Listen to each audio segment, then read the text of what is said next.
Taste the Daily. தாவேக தலைவர் விஜய் பிரச்சாரத்தின் போது கூட்ட நெரிசலில் சிக்கி குழந்தைகள், கர்ப்பிணி பெண்கள் உட்பட 40 பேர் பலியான சோகம். எங்கும் மரண ஓலங்கள் கேட்டதால் பெரும் சோகத்தில் உறைந்த கரூர் மக்கள்.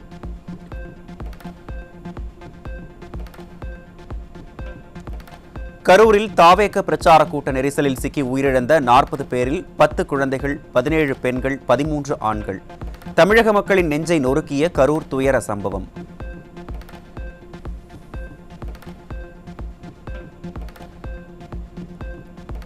கும்பகோணம் தீ விபத்திற்கு பிறகு அதிக குழந்தைகளை பலி வாங்கிய கரூர் சம்பவம்.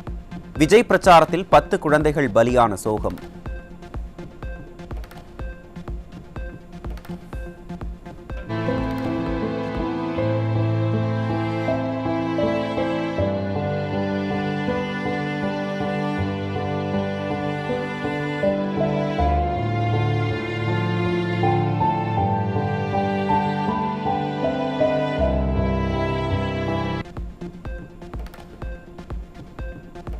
தாவேக தலைவர் விஜய் பிரச்சாரத்தில் நடந்த துயரச் சம்பவத்தை அறிந்தவுடனே கரூருக்கு சென்ற அதிமுக பொதுச் செயலாளர்.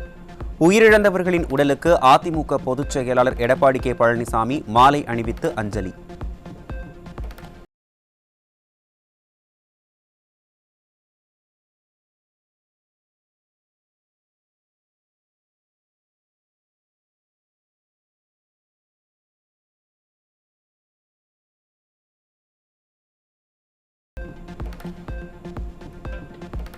உயிரிழந்தவர்களின் குடும்பத்தினருக்கு ஆறுதல் கூறிய அதிமுக பொதுச் செயலாளர் எடப்பாடி கே பழனிசாமி தீவிர சிகிச்சை பெற்று வருபவர்களை நேரில் சந்தித்து அவர்களுக்கு உரிய சிகிச்சை அளிக்க மருத்துவர்களிடம் வலியுறுத்தல்.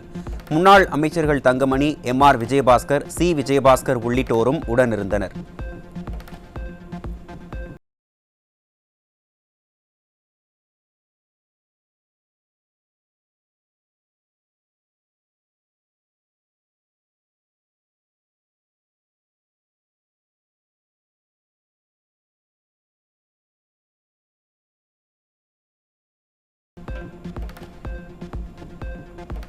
ஆளும் கட்சி நிகழ்ச்சிக்கு கூட்டமே இல்லை என்றாலும் காவல்துறை அதிக பாதுகாப்பு வழங்குகிறது. ஆளும் கட்சிக்கு ஒரு நீதி, எதிர்க்கட்சிகளுக்கு ஒரு நீதி என திமுக அரசு செயல்படுகிறது என அதிமுக பொதுச் செயலாளர் குற்றச்சாட்டு. இன்றைக்கு முதலமைச்சரோ, துணை முதலமைச்சரோ, மற்ற அமைச்சர்களோ எழுது திமுக கட்சி கூட்டம் நடைபெற்ற பொழுது ஆயிரக்கணக்கான காவலரை நியமிக்கின்றார்கள். அவர்களுக்கு பாதுகாப்பு. இந்த அரசாங்கம் ஒருதலை பட்சமாக நடக்கின்றது. இதை இந்த கட்சி அந்த கட்சி என்று பார்க்கக்கூடாது. ஆளு கட்சி, எதிர்கட்சி என்று பாராம நடுநிலையோடு இந்த அரசாங்கம் செயல்பட வேண்டும். காவல்துறை நடுநிலையோடு செயல்பட வேண்டும்.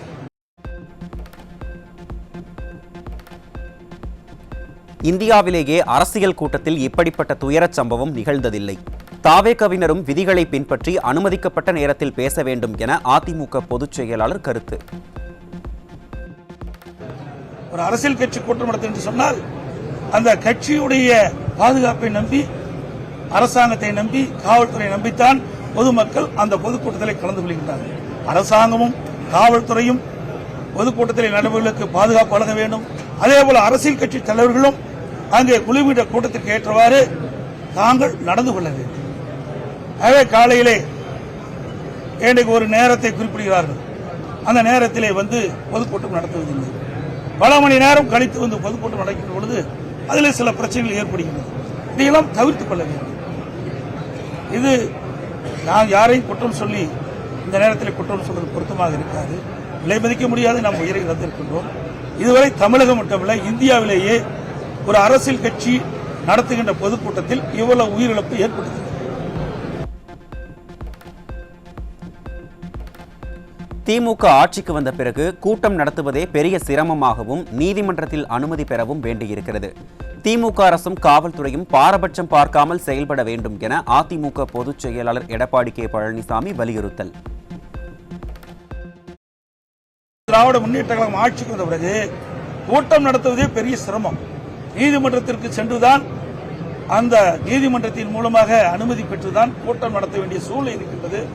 அப்படி கூட்டம் நடத்துகின்ற சூழ்நிலை இருக்கின்ற பொழுதும் நீதிமன்றம் முறையாக பாதுகாப்பு வழங்க வேண்டும் என்று உத்தரவு பிறப்பிக்கப்பட்டால் கூட இந்த அரசு, காவல்துறைகள் எதிர்க்கட்சி என்ற பார்வையில் முழுமையான பாதுகாப்பு கொடுப்பதில்லை. விஜய் பேசிக் கொண்டிருக்கும் போதே ஆம்புலன்ஸ்கள் வந்தது சந்தேகத்தை ஏற்படுத்துகிறது. தங்களது தவறை மறைக்க திமுக அரசின் காவல்துறை அறிக்கை வெளியிட்டுள்ளதாக அதிமுக பொதுச் செயலாளர் குற்றச்சாட்டு. விஜய் அவர்கள் அந்த கூட்டத்தில் பேசிட்டு இருக்கும் போது இடையில் ஆம்புலன்ஸ் வருது. அப்போ அவருடைய ஒரு பொடி பேரை சொல்லி இந்த பொடி கட்டிட்டு இவ்வளவு ஆம்புலன்ஸ் எதுக்கு வருதுன்னு கேட்கிறார். இதெல்லாம் மிகப்பெரிய சந்தேகத்தை எழுப்புகிறது. ஆக மயங்கி விழுதுன்னு அவர்களுக்கு எப்படி ஆம்புலன்ஸ்காரனுக்கு தெரியும்? கூட்டம் நடத்துறாங்க, மேல இருக்கிறாங்க, மேல ஏறி பார்த்தீங்கன்னா எல்லாமே தெரியும். நானும் கூட்டத்தில் போய் 163 தொகுதிக்கு போயிட்டு வந்திருக்கிறேன். மேல இருந்து பார்த்தா எல்லாமே தெரியும். அப்படி முன்கூட்டியே பல ஆம்புலன்ஸ் விரைந்து சைலண்ட் ஒளியில் வந்துகிட்டு இருக்கும்போது அவர் சொல்றாரு, எதுக்கு இந்த ஆம்புலன்ஸ் வருதுன்னு அவர் அந்த கூட்டத்திலேயே பேசுறது தொலைக்காட்சியில் பார்த்தேன். ஆக இதெல்லாம் ஒரு சந்தேகம் எழுப்புகிறது. இதையெல்லாம் ஒரு முழுமையாக விசாரிக்கப்பட வேண்டும் என்பதுதான்.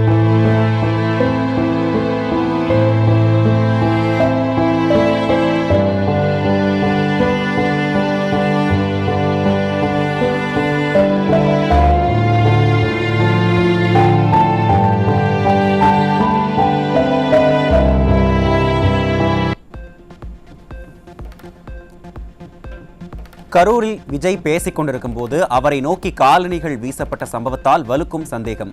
வன்முறையை ஏற்படுத்த முன்கூட்டியே சதித்திட்டம் தீட்டப்பட்டதா என கேள்வி எழுப்பும் மக்கள்.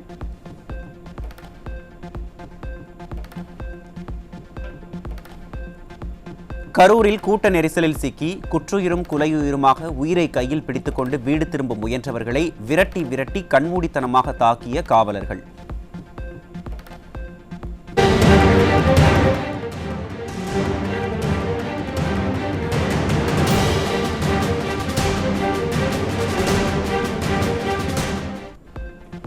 ஆயிரக்கணக்கானோர் கூடும் இடத்தில் பாதுகாப்பு கொடுக்காமல் கைகட்டி வேடிக்கை பார்த்த காவலர்கள் லத்தி சார்ஜ் செய்ய வேண்டிய அவசியம் என்ன என்று மக்கள் கேள்வி.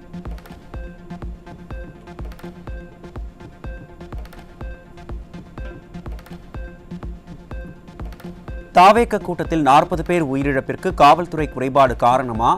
ஏன் போதுமான காவலர்கள் இல்லை என்ற கேள்விக்கு பதிலளிக்காமல் எழுந்து சென்ற டிஜிபி. தங்கள் தோல்வியை மறைக்க கூட்ட நெரிசலை திமுக அரசு காரணம் காட்டுவதாக எதிர்க்கட்சித் தலைவர் கூறியதையே டிஜிபியின் இந்த நிராகரிப்பு காட்டுவதாக மக்கள் குற்றச்சாட்டு.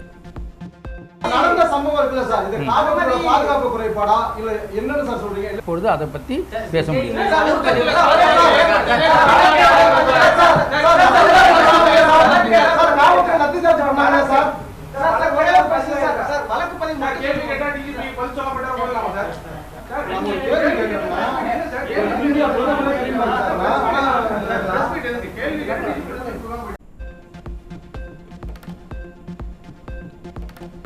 கரூரில் குறுகலான சாலையில் பரப்புரை நடத்த தாவேகவினர் அனுமதி கேட்டதாகவும், எவ்வளவு பாதுகாப்பு போட்டாலும் தள்ளுமுள்ளு ஏற்படும் போது காவல்துறையால் என்ன செய்ய முடியும் என்றும் சட்டம் ஒழுங்கு ஏடிஜிபி டேவிட்சன் பேட்டி. விடுமுறை நாளில் சிறுவர்கள், பெண்கள் என பெரிய கூட்டம் திரளும் எதை தெரிந்தும் குறுகலான சாலையில் அனுமதி கொடுத்தது ஏன் என கேள்வி எழுப்பியுள்ள பொதுமக்கள், கூட்டத்தை கட்டுப்படுத்த முடியாத அளவிற்கு விடிய அரசின் ஏவல் துறை திறனற்று போய்விட்டதாக மக்கள் ஆதங்கம்.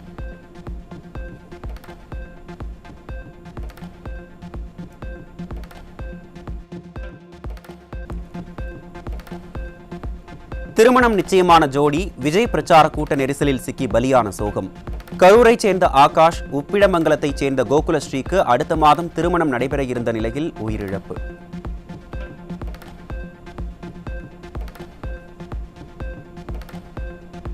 விஜய் பிரச்சாரத்தின் போது ஏற்பட்ட நெரிசல் ஏற்பட்டு 41 பேர் உயிரிழந்ததற்கு காவல்துறையினரின் அலட்சியமே காரணம் என பொதுமக்கள் கருத்து.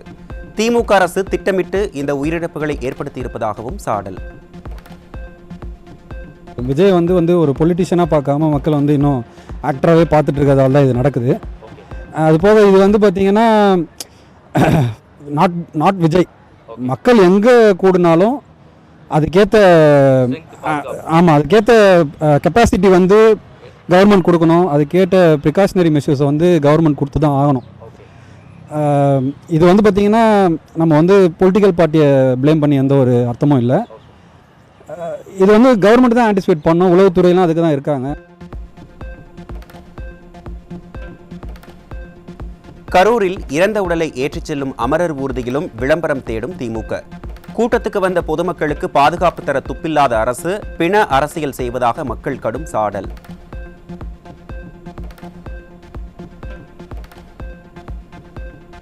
தங்கள் தோல்வியால் நிகழ்ந்த பெரும் உயிரிழப்பில் கண்ணீர் சிந்தி திமுக அரசியல் ஆதாயம் தேடுவதாக மக்கள் சாடல்.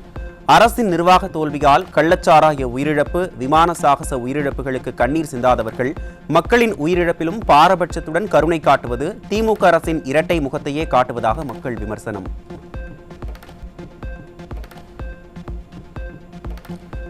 கரூரில் நிகழ்ந்த பெரும் துயரத்தில் செந்தில் பாலாஜி மற்றும் அன்பில் மகேஷின் உடனடி வருகை, இரவோடு இரவாக ஸ்டாலின் வருகை, அடுத்த 1 மணி நேரத்தில் நிதி உதவி அறிவிப்பு, அனைத்தும் திமுகவினர் சமூக வலைதளங்களில் பரப்பிய வேகம் என திமுகவின் செயல்பாடுகளால் மக்கள் சந்தேகம். செந்தில் பாலாஜி ஸ்டாலினை விட ஆபத்தானவர் என விமர்சனங்கள் எழுந்துள்ள நிலையில் இத்தனை ஆண்டுகளில் இல்லாத இந்த நேர்த்தியான செயல்பாடுகள் குறித்து நிச்சயம் தீவிர நேர்மையான விசாரணை தேவை என மக்கள் வலியுறுத்தல்.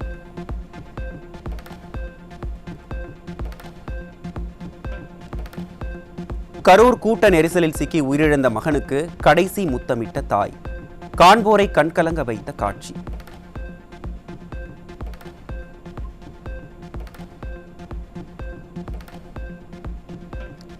கரூரில் விஜய் பிரச்சாரத்தின் போது கூட்ட நெரிசலில் சிக்கி உயிரிழந்தவர்களின் உடல்கள் உறவினர்களிடம் ஒப்படைப்பு. உடலை கண்டு உறவினர்கள் கதறி எழும் காட்சி காண்போர் நெஞ்சை உலுக்கிய சோகம்.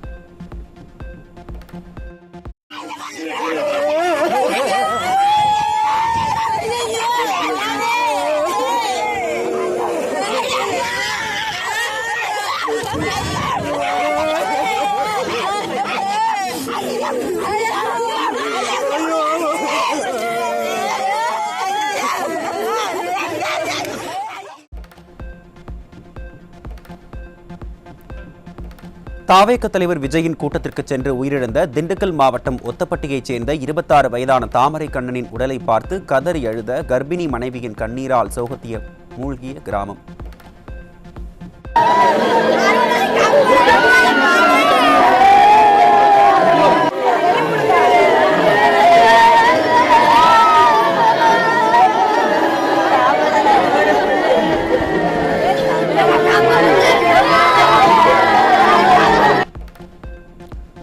அதேபோல் திண்டுக்கல் மாவட்டம் குஜிலியம்பாறை அருகே தளிப்பட்டியில் வேலை முடிந்து வீடு திரும்பிய போது தாவேக கூட்டத்தில் சிக்கி உயிரிழந்த 30 வயதான சங்கர் கணேஷின் உடல் குடும்பத்தினரின் பெரும் அழுகைக்கு மத்தியில் தகனம்.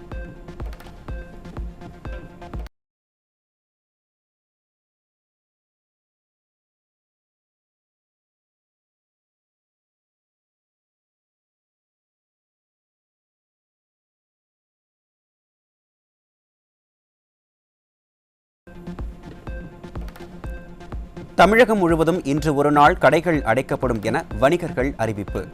கரூரில் கூட்ட நெரிசலில் சிக்கி உயிரிழந்தவர்களுக்கு இரங்கல் தெரிவிக்கும் விதமாக கடையடைப்பு கடைபிடிப்பு.